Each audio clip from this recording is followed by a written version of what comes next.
కార్యక్రమం జరిగే సభా ప్రాంగణం ఉన్నది. చూపెడదామని దూర ప్రాంతాలు చాలామంది ఉన్నారు. అది ఎక్కడ ఏమిటో తెలియదు కాబట్టి అందరికి ఒకసారి క్షుణ్ణంగా దీన్ని చూపెడుతున్నాం ప్రాంగణం అంటాను. ఈ ప్రాంగణంలో ఫిబ్రవరి 13వ తారీఖు నుంచి 24వ తారీఖు వరకు కూడా ఈ రాజశ్యామల సహిత పంచాయతన పూర్వక అతిరుద్ర మహాయజ్ఞం 150 మంది పన్నెలతో కార్యక్రమం జరుగుతుంది మొత్తం అంతాను.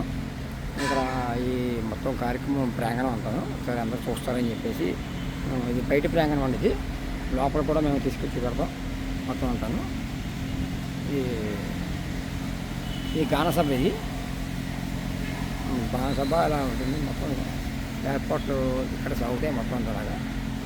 చిన్న ఇది రామాలయం, ఇది లోపల.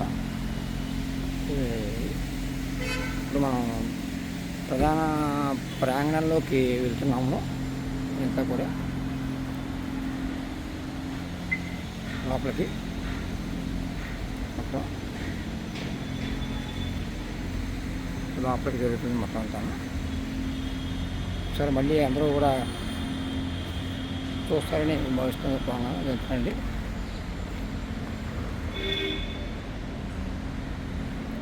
లోపలికి ఎంట్రన్స్ ఇది. శ్రీనివాస్ గారు లైట్ వేయండి. లైట్ లైట్ లైట్ మొత్తం లైట్ ఒకసారి లైట్ వేస్తే.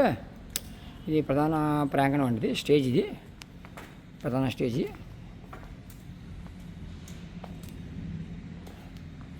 ఇదిగోండి చూడండి అందులో ఒకసారి. సుమారు ఒక 500 మంది కూర్చునే ప్రదేశం ఇది మొత్తం అంతాను.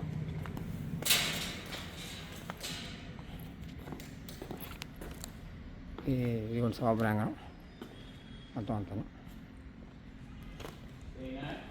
చాలు చాలు చాలు.